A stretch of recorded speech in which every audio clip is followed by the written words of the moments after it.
Halo semuanya, selamat datang di channel saya. Ini adalah catatan anomali, cerita yang ingin saya bagikan kepada kalian hari ini. Jadi di Korea Selatan. Saya tidak tahu apakah kalian pernah mendengar kata Lienchan, wajah yang cantik. Istilah internet ini berasal dari Korea. Artinya wajah cantik banget dan nilainya bagus. Ini digunakan untuk merujuk pada selebriti internet awal yang memposting video dan foto mereka sendiri di internet dan mendapatkan banyak popularitas sebagai influencer awal. Budaya influencer Korea dimulai sangat awal. Setelah tahun 2000, ada banyak wajah cantik mempopulerkan internet melalui beberapa foto. Disukai oleh perusahaan hiburan dan perusahaan periklanan.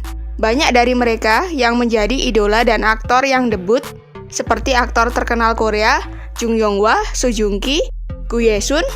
Di bawah pengaruh budaya ini, stasiun TV juga merencanakan program selebriti internet zaman Ulsang, mengundang influencer remaja terkenal. Syuting pertunjukan bersama memicu popularitas yang meledak-ledak. 10 tahun setelah acara itu ditayangkan, influencer yang muncul di acara itu ada yang sudah menikah, ada yang menjadi presenter. Di antara mereka wajah yang mewakili citra murni dan indah, Hanel seperti aliran yang jernih. Lahir pada tahun 1993, ia telah menjadi model paruh waktu sejak SMA. Dia bahkan menyerah belajar di luar negeri dan kembali ke Korea. Di awal usia 20-an, dia mendirikan toko online pakaian dalam sendiri dengan modal awal kurang dari 100.000 won, 1,2 juta rupiah, mengandalkan popularitas yang dikumpulkan dari pertunjukan. Setelah berkembang selangkah demi selangkah, toko online telah menjadi merek pakaian dalam dengan pendapatan tahunan sebesar 4 miliar won, 48 miliar rupiah. Itu adalah merek pakaian dalam 850.000 rupiah Laikin. Dan perusahaannya juga berubah dari satu orang menjadi perusahaan kecil dan menengah dengan 20 orang. Selain itu, dia masih aktif menjalankan akun IG-nya sendiri dan channel YouTube di SNS. Berbagi pengetahuan dan kecantikan dan kehidupan sehari-hari yang mewah dengan citra adik perempuan yang polos dan cantik di sebelah menarik banyak perhatian. Pengikut IG-nya lebih dari 1,03 juta, pengikut YouTube mencapai 663.000. Dari berbagai video kehidupan vlog unboxing mewahnya, dapat melihat bahwa dia membeli jutaan merek mewah sekaligus. Dia tinggal di apartemen dengan sewa bulanan puluhan ribu di Jiangnan dan membangun villa untuk orang tuanya. Hidupnya bisa dikatakan iri oleh semua orang. Dan dia juga telah menjadi panutan bagi wanita muda Korea. Citra seorang pengusaha wanita muda tapi mandiri juga telah memenangkan banyak perasaan yang positif, majalah, periklanan, undangan, acara varietas. Hanel telah menjadi influencer top Korea. Tetapi pada saat ini, pesan dari mantan karyawan membuatnya menjadi seorang bos yang berhati hitam. Seorang mantan karyawan Hanel meninggalkan ulasan dan meninggalkan peringkat 1 bintang di Job Planet. Situs ulasan bisnis Korea, komentar dibaca secara tersirat mengkritik bos Hanel. Konten dapat dibagi menjadi 3 bagian utama. Pertama, lakukan apapun yang diinginkan. Mendung dan cerah. Bos hanya akan datang bekerja ketika video sedang difilmkan. Semuanya diputuskan oleh bos. Kemarin sudah bilang puas dengan rencana itu, tapi hari ini tiba-tiba tidak menerimanya. Memaksa staf untuk segera mengimplementasikan rencana baru dalam sehari.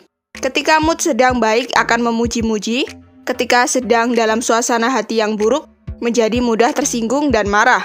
Karyawan ini juga mengatakan bahwa setiap karyawan di perusahaan itu aneh. Pertama kali pergi bekerja setiap hari adalah untuk menentukan bagaimana perasaan bos hari ini. Tetapi faktanya, bos tidak masuk kerja sama sekali.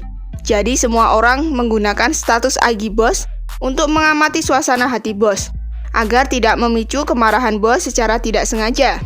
Yang kedua, tidak mengetahui rasa hormat, tidak ada konsep sama sekali. Walaupun jam kerja dari jam 9 pagi sampai 6 sore, tapi panggilan kerja bos pada dini hari adalah hal biasa. Bahkan jika bos pergi ke luar negeri, dia tidak akan memperhitungkan perbedaan waktu dan menelpon karyawan secara langsung. Dia mungkin berpikir bahwa selama dia memberikan uang, Apakah itu akhir pekan atau dini hari, itu semua miliknya. Ketiga, tidak menganggap siapa-siapa, egois. Seluruh perusahaan tidak memiliki sistem, dan tidak ada yang akan keluar untuk memperbaikinya. Jadi bahkan jika itu adalah kesalahan, tidak akan ada yang mengatakannya, bahwa staf itu dianggap sebagai budaknya. Jika karyawan baru datang, dia akan ditampar terlebih dahulu, dan dia akan dipanggil ke kantor untuk mempermalukan dengan bahasa dan kekerasan. Kamu adalah putri kecil dan perlakukan kami semua sebagai budak kecil, ya kan? Kemarahan mantan karyawannya selainmu sudah melampaui kata-kata dan tidak hanya memberikan penilaian paling rendah, dia juga menulis di komentar bahwa bahkan jika musuh lama orang tuanya ingin melamar ke perusahaan ini, saya akan membawa kontak makan untuk membujuknya agar berubah pikiran. Perusahaan Hanel sangat kecil dan sederhana, seperti yang tertulis di poster. Perusahaannya tidak banyak ulasan buruk di Job Planet. Bukan karena karyawannya menyukai bos, tapi karena perusahaannya kecil, hanya 20 orang. Setelah meninggalkan komentar buruk, akan ditangkap dengan cepat. Benar saja, postingan ini menjadi topik hangat. Di bawah tekanan, orang yang mempostingnya menghapus komentarnya. Tetapi sudah terlambat, dan screenshotnya sudah menyebar di internet. Selain isi komplain postingan, semua orang juga menemukan bahwa tingkat pengunduran diri perusahaan adalah 91%. Ini juga menegaskan dari samping bahwa isi postingan tersebut tidak dibuat-buat. Seberapa buruk perusahaan ini hingga mencapai tingkat turnover yang tinggi? Apakah Hanel yang terlihat polos dan manis benar-benar hanya bos berhati hitam? Dalam cangkang malaikat, netizen merasa bahwa mereka telah ditipu karena Hanel adalah bos yang baik di variety show vlog sebelumnya.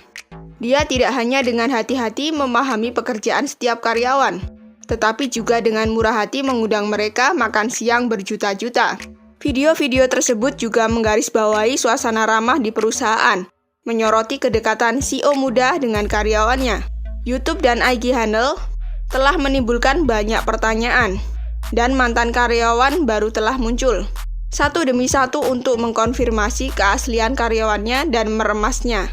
Hanel langsung menjawab komentar netizen yang mengatakan bahwa dia tidak pernah melakukan hal seperti itu. Dihadapkan dengan klaim tingkat turnover 91%, dia menjawab ini karena perusahaan baru saja mengembangkan bisnis produksi dan penjualan kosmetik. Gudang logistik asli tidak dapat menyimpan kosmetik, sehingga karyawan yang dipercayakan ke perusahaan pihak ketiga yang sesuai, yang bertanggung jawab atas bisnis ini secara alami mengundurkan diri. Tetapi pernyataan ini juga sangat tidak dapat dipertahankan. Jumlah karyawan yang bertanggung jawab untuk manajemen logistik gudang tidak mencakup sebagian besar di perusahaannya. Dapatkah transfer bisnis benar-benar membawa tingkat pengunduran diri yang begitu tinggi?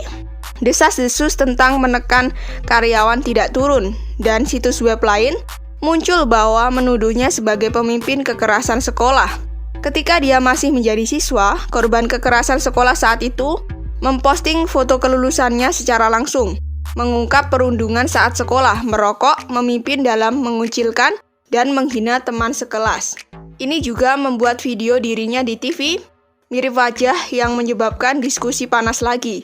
Di segmen program ini lebih dari 10 tahun yang lalu, para tamu menjelaskan dan menjawab rumor mereka sendiri. Dan apa yang Hanel hadapi adalah desas-desus terkait kekerasan sekolah.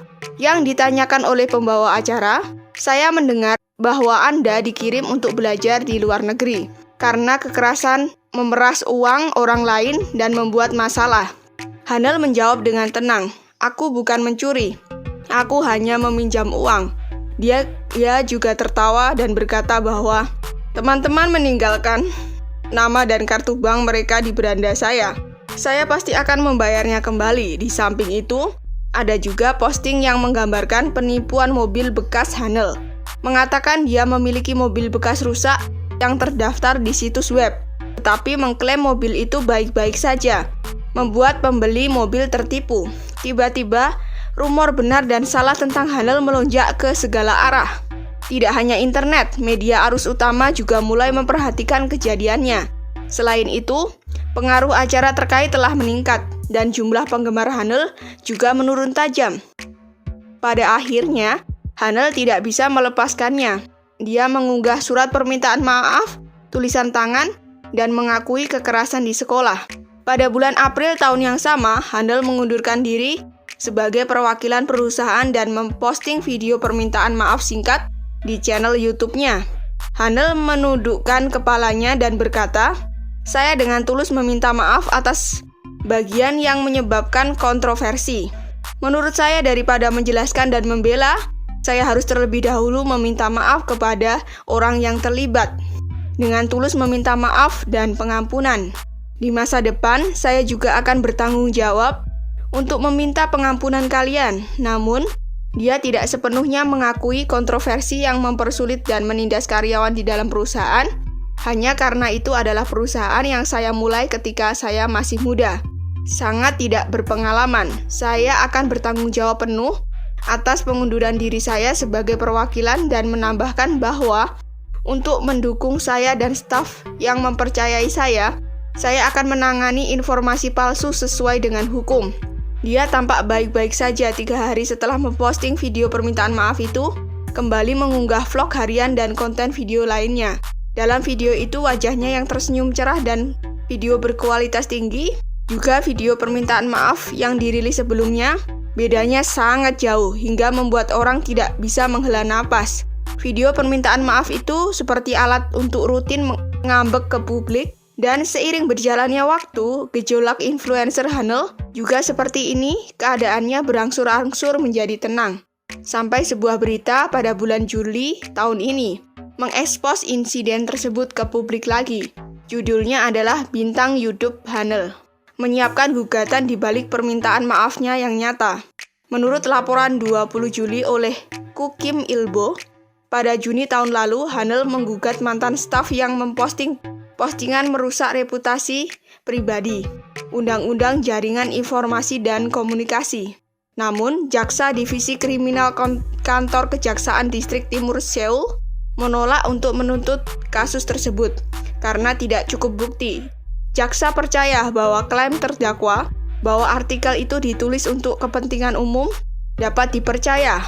Bahkan, jika ada alasan lain, kepentingan pribadi atau motif yang melekat, dapat dikatakan ada tujuan pencemaran nama baik, sehingga kejadian ini diperlakukan sebagai tidak ada kecurigaan. Namun Hanel, yang telah berulang kali kalah dalam kasus tersebut, tidak menyerah. Melihat kasus pidana tersebut tidak berhasil, dia mengajukan gugatan perdata lagi dengan mengklaim 20 juta won, 240 juta rupiah atas nama perusahaan. Keputusan tingkat pertama dibuat oleh Pengadilan Distrik Timur Seoul. Tetapi aneh bahwa pihak Hanel tidak terburu-buru untuk membuat keputusan. Setelah menunda dan menunda, dia pertama-tama mengajukan permohonan penahanan rekening karyawan untuk mencegah tidak ada jumlah kompensasi ketika hasil persidangan keluar. Artinya, terlepas dari putusan, karyawan tidak dapat menggunakan rekening bank atas namanya sendiri sampai akhir persidangan. Ini tidak hanya menyebabkan ketidaknyamanan yang besar pada kehidupan sehari-hari anggota staf, tetapi juga menyebabkan banyak tekanan pada jiwanya. Segera setelah berita itu keluar, netizen mengungkapkan kemarahan penuh dan mempertanyakan bahwa Hanel tahu tingkat keberhasilan gugatan itu tidak tinggi. Tetapi karena balas dendam yang tercela, ia melakukan tindakan kejam ini terhadap mantan karyawannya. Di satu sisi, dia dengan senang hati menampilkan tas mewah yang melebihi 10 juta won di YouTube. Sementara di sisi lain, dia menghabiskan 20 juta won sekitar 240 juta rupiah untuk menghitung cara menghukum mantan staf yang membuat orang merasa nyata kekecewaannya. Faktanya, ada banyak kasus bullying besar dan kecil di perusahaan dan kampus Korea. Insiden influencer Hanel sebenarnya tidak ada yang istimewa, namun justru karena penampilannya yang cerah dan mengharukan serta hatinya yang sangat gelap, sehingga kontras yang kuat terbentuk, mematahkan ekspektasi publik akan citra yang indah dan dengan demikian menarik perhatian orang. Seberapa serius kekerasan di tempat kerja dan kekerasan di sekolah di Korea. 3 tahun lalu, video Yang Cheng-hao, presiden perusahaan penyimpanan cloud terbesar di Korea Selatan, memberikan pelajaran kepada karyawan telah menarik perhatian semua lapisan masyarakat di Korea Selatan. Dalam video tersebut, dia terus menghina dan memukuli karyawan selama lebih dari 10 menit. Dilaporkan bahwa dia tidak hanya senang melecehkan karyawan di depan umum, tetapi bahkan suka merekam video karyawan yang dilecehkan untuk koleksi. Liang Cheng-hao, yang juga memaksa karyawan untuk berburu hewan dan menggunakan obat-obatan terlarang selama pembangunan tim, menunjukkan kepribadian antisosialnya. Pada akhirnya, dia dijatuhi hukuman 5 tahun penjara karena berbagai kejahatan. Tetapi segera terdengar bahwa dia menikah di penjara untuk mengendalikan hak manajemen perusahaan dan memperoleh pendapatan lebih dari 20 miliar, sekitar 240 miliar rupiah. Faktanya, tidak peduli di posisi apa orang itu berada, apakah itu pembawa berita yang banyak disukai, atau kekuatan keuangan, popularitas penampilan, dan status pemimpin perusahaan, seharusnya tidak menjadi hak satu orang untuk melecehkan orang lain. Baiklah, hari ini sampai di sini. Terima kasih telah menonton catatan anomali edisi ini. Jika kamu suka, silahkan klik untuk mengikuti dan berlangganan. Sampai jumpa di lain waktu.